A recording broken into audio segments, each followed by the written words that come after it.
And thank you so much for joining us. The inaugural episode of Off the Record with Radish. Right off the bat, I'd like to start off by introducing myself. My name is Mike O'Mara.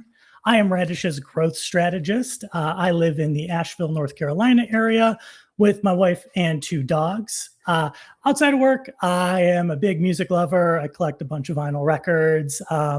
If you want to talk about your favorite band sometime, give me a shout. You know who to talk to. But more importantly, up next, our first special guest ever. Ladies and gentlemen, allow me to introduce you to the founder and creator of Howley. It's Christian Baun. Christian, please let the audience know a little bit about you. I pass the mic to you, my friend. Thank you so much, Mike. I'm Christian Baun, founder of Howley.io, HubSpot workflow visualizer and auditing tool. And I live in Calgary, Alberta with my wife and 1 dog. And outside of work, we love exploring the mountains. We are out to see all things that the province has to offer. And we're big hikers, and our dog loves that too. Love music, probably not as much as you, maybe not, maybe I do, I don't know. But yeah, so lovely to be here, and thank you so much for having me. And I'm excited to talk about RevOps today. Thanks, Christian. All right, now let's get into the topic for today. Christian and I got together a little while ago and truthfully came to an agreement about something. And that something is that RevOps is broken. We hate to be the ones to possibly break the news to you, but it is indeed broken. Now, before we get into kind of how did this happen and our vision of fixing it, we do want to go back a bit to when RevOps started and where it started to veer off track. So come back with us to a time back when The Mandalorian was fresh and new. Phoebe Bridgers has just released her 2nd album, Punisher. And the internet collectively threw a fit when they saw the first design for Sonic the Hedgehog and made Paramount change it all. We are going all the way back to 2020, and that's kind of when the term RevOps really locked in. There's sprinklings of it ahead of time, but in 2020, that's when companies really started to hang their hat on that term. So what was it supposed to be?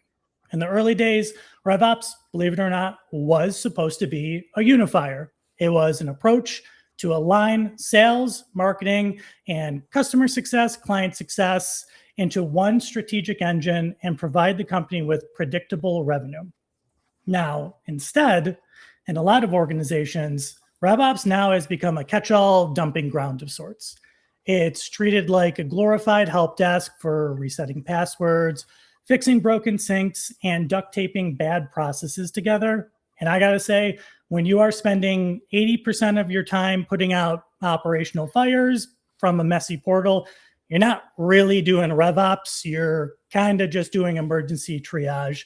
And now, Christian, I know you remember the RevOps glory days when it was new. What do you remember about those times?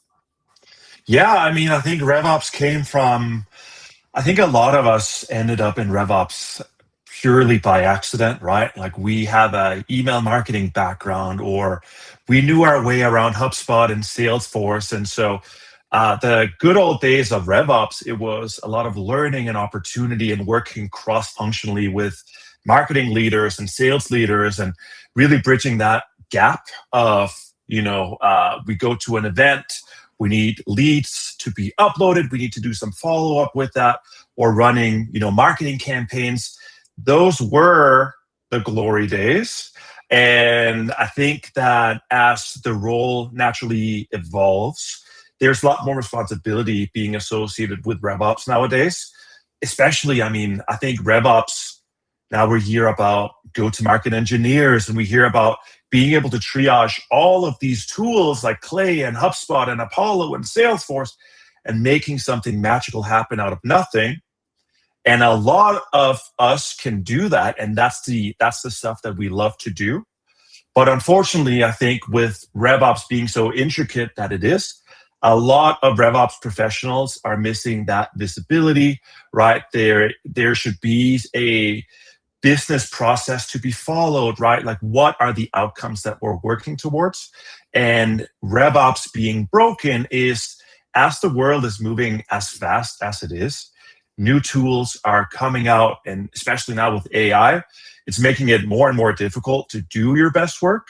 And the glory days of RevOps were, let's link everything together and build something amazing. And now it's, how much can we cram into an organization and make something work? And that's where we think and we believe that RevOps is a little bit broken in 2026. That is true. And perfectly leading out of that, Christian, let me set a little bit of a scene for one. I know you know for sure, Christian, but for the audience as well. You have just taken over a new CRM portal. Maybe you brought in an outside team like Radish or something like that. You log in, you jump into the settings, and your stomach drops. There is zero documentation. You ask why a specific workflow exists.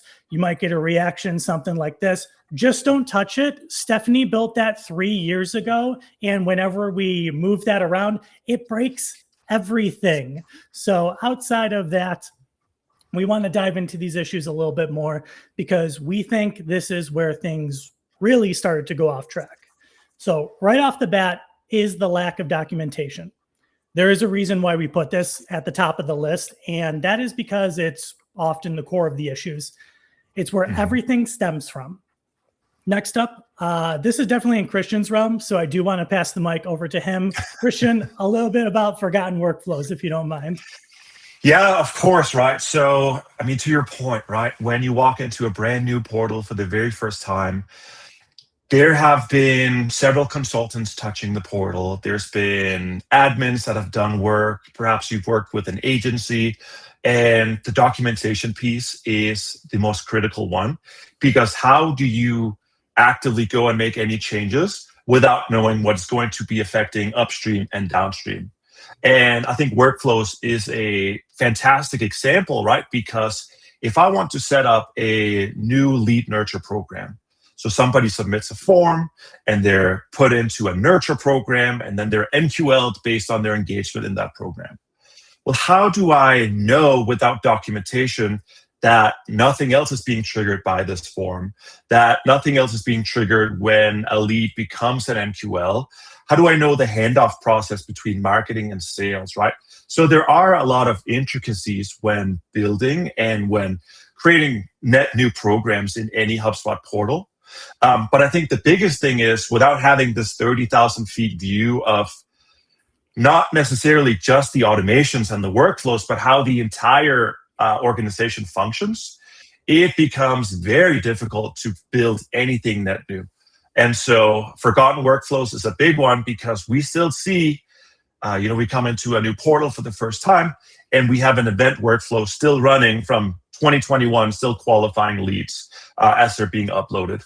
And I think, to your point you made earlier, it's sometimes easier to just not touch it because it works, but it's going to create dirty data upstream and downstream and trigger things that you didn't even know existed. Absolutely. And so along those lines, we've also heard from a lot of people that they might not trust their reporting and dashboards. And of course, a big reason for that is those reports are sometimes pulling wildly outdated information from legacy fields, forgotten fields, and again, back in the realm of just things that people are scared to touch in their portal. And last but not least, our friend data pollution, as Christian said, those unmanaged properties that are overloading your deal, your customer views, every time you open them, it's truly enough to drive someone mad. So how did we get so off course? Well, we think one of the easiest culprits is uncoordinated admins, also known as too many cooks. So we are talking about when magically everyone gets admin access to your portal. As soon as that happens, you have just opened the door for those do-it-myselfers to jump in and be looking at a deal in the pipeline, think of a field that would benefit them, possibly only them. Before you know it, they have created that field, or even maybe multiple fields, without anyone else knowing it has ever happened. Now, imagine that happening with multiple people. That is when the data and field pollution really gets out of hand. Now, Christian, I know you agree with me on the importance of processes and why something like a ticketing system for the creation of new fields is so important. What do you think? Yeah, I mean, there used to be a time where when a sales leader or marketing leader needed something done for their team, they would submit a ticket to the RevOps person or the markups person, the individual responsible for owning HubSpot or Salesforce or whichever map they had. And the standard process would be, we have an SLA, we need to follow the due process to make sure nothing breaks and nothing overlaps. And I think as you are working in smaller organizations where everyone has super admin access and everyone can go ahead and create whatever they want with seemingly no oversight, that is where the problems start to happen, right? And I mean, where we have duplicate contact fields and lifecycle triggers, that's the biggest one. And as soon as you couple automations on top of that, and anybody can create workflows, that is when the true problems start to happen, right? Because you have things like race conditions where, well, we don't know which workflow should trigger first, or you may have a negative user experience where they're in 3 separate nurture programs at the same time. And that, I mean, too many cooks is certainly one thing, but having no governance layer on top of that either, I think it's great. And I think HubSpot is fantastic. It's user-friendly. It's accessible, right? It makes it so everybody can do stuff and work through the CRM. But if everybody has super admin access and there's no governance layer on top of that, that is when the true problems happen. Truly. And outside of just the no governance in place, another thing that we think is an issue is that silo blindness. And it's because when you start to follow that data pollution downstream, you might realize that sometimes departments don't know what other departments are doing. We've seen it before, and it is that complete lack of cross-departmental visibility. Marketing, sales, and CS have no idea how their portal changes impact a different department's portal. And to bring it back to the origin of RevOps, taking a look at this now, we have certainly strayed pretty far off path. And in terms of straying off path, it does feel like RevOps reps often don't get to be a part of important conversations, Christian, don't you think? I mean, exactly. They need to be in those meetings almost with everybody sometimes. I completely agree, right? And I think in RevOps, you are, of course, part operations, but you're also part execution. And if you are the HubSpot admin, also responsible for doing email campaign, for example, you're very often that last link in the whole chain. And there's been meetings you haven't been invited to, and there's been strategy sessions that you weren't a part of. And it'll be a Thursday afternoon. Oh, we want something to go live tomorrow. That sounds great. Can I get some background on it? And it's a fully fledged nurture program. And unfortunately, that's where that happens, right? And so if we're thinking back to the glory days of RevOps, I distinctly remember being the bridge between marketing and sales and CS, right? And being a part of these leadership conversations and making strategic decisions about why we should do certain things. And then I've been on the complete other side of that spectrum too, where, it's an afternoon and your boss will ping you and say, we want this nurture program to go live tomorrow.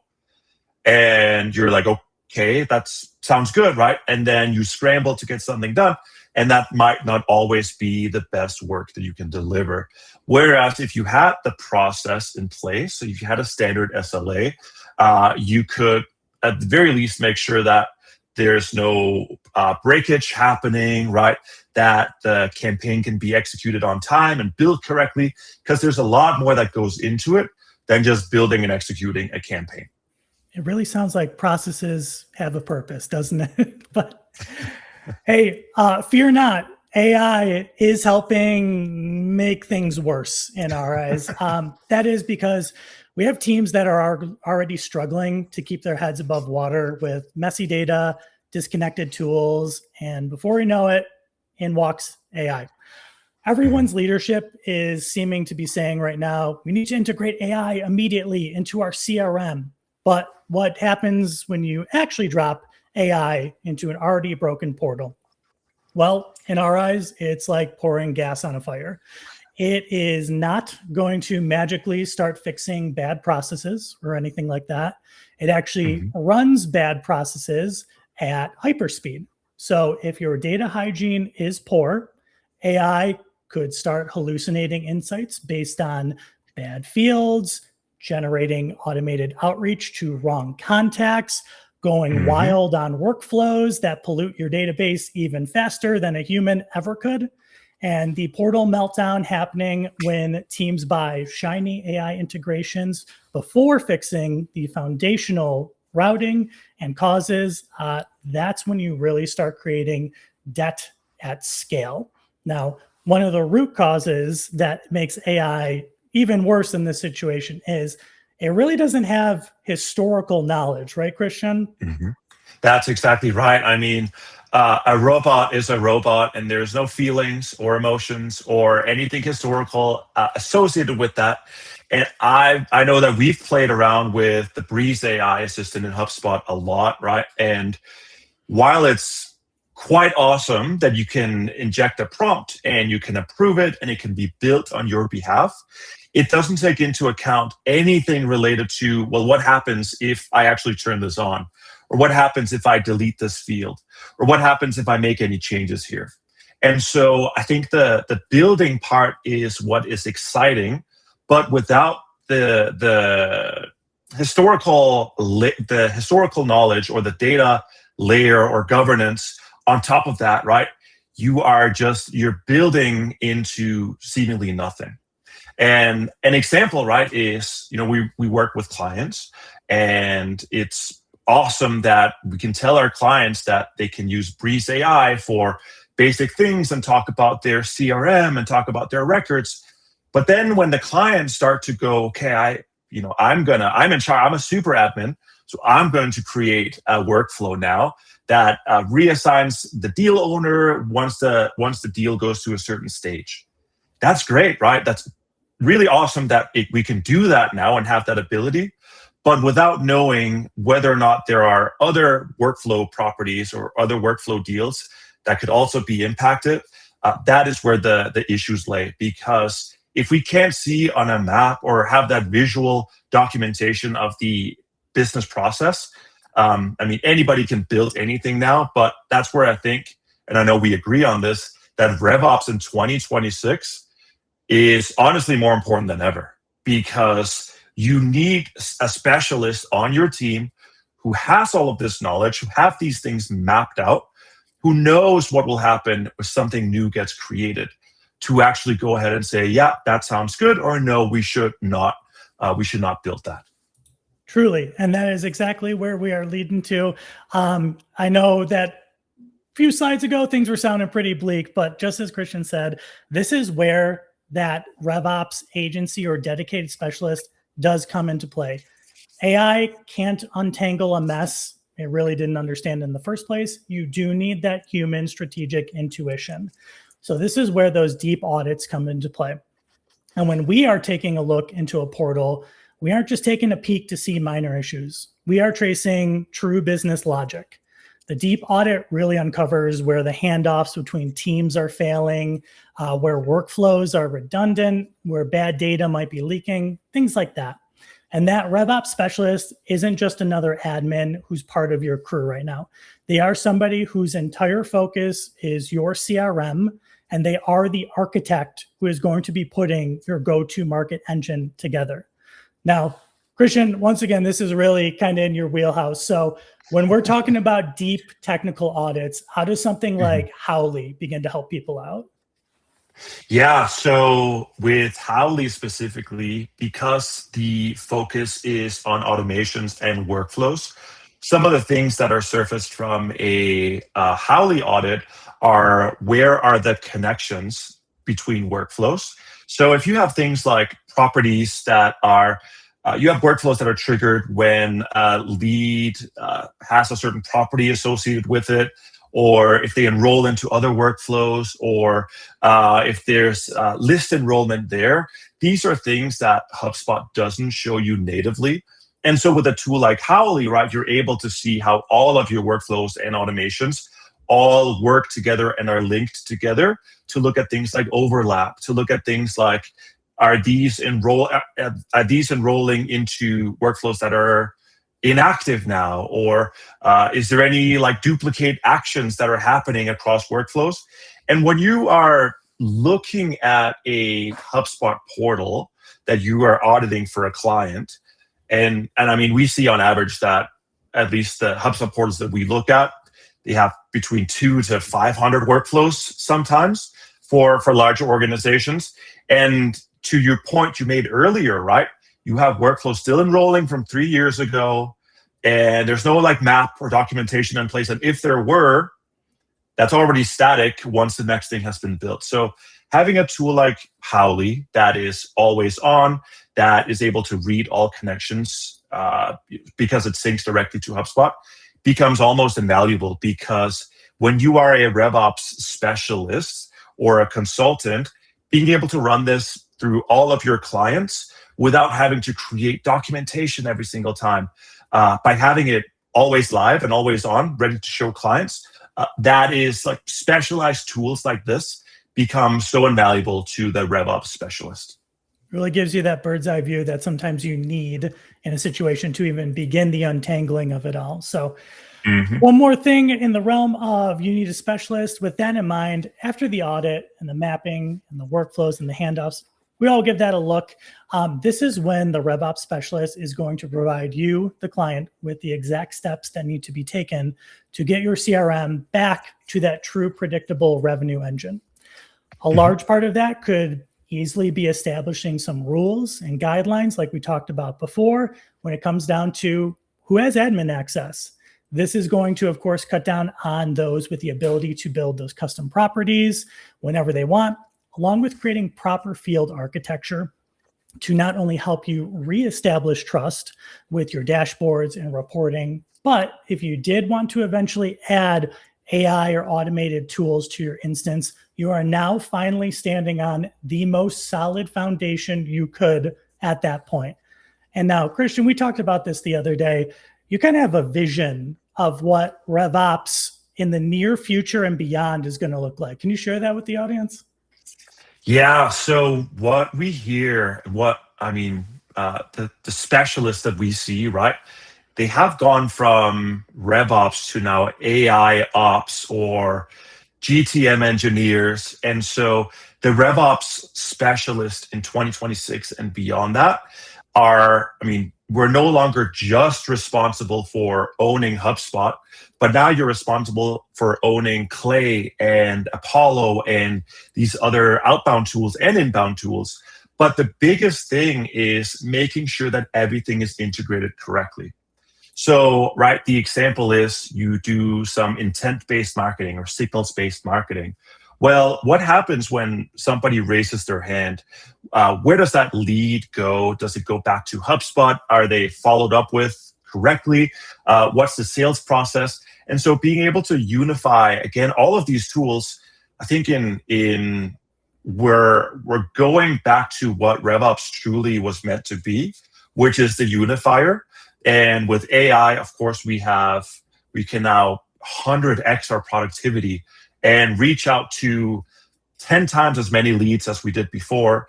But because we can do it at scale more meaningfully and methodically, it makes a lot more sense to be that unifier, to take all of the tools that the marketing team is using, that sales team is using, that CS is using, to bridge that gap and make sure that all the data doesn't live in silos on desktops or CSV files or anything, but that your CRM, to your point, is the source of truth for not just net new inbound leads, but also for all of your outbound processes that you're doing. Music to my ears, Christian. I hope that is a future that comes true. And so with all of those items in mind, this is just an example path of something that we would take here at Radish. So as I mentioned, that deep audit is going to come first to uncover all the broken workflows, duplicate fields, and cross-team blind spots. From there is when that RevOps strategist is going to provide you with the blueprint of how to untangle the mess, and they're going to begin acting on it from that point forward. They're also going to work with all of your departments to establish SLAs when it comes to things like handoffs from marketing to sales and vice versa, and all the other directions you might possibly need. And with those things in place is when the RevOps strategist can really help you scale. We're not talking about quick fixes anymore. We're talking about real growth from that point forward. So with all of that said, lots of great information. We would love to see if there are any questions going on. Christian, it does look like we got one right off the bat. Andre asked, what needs to be true across people, process, data, and technology before a company can say it has solid RevOps foundation? Thank you, Andre. Yeah. Do you want to go first, sir?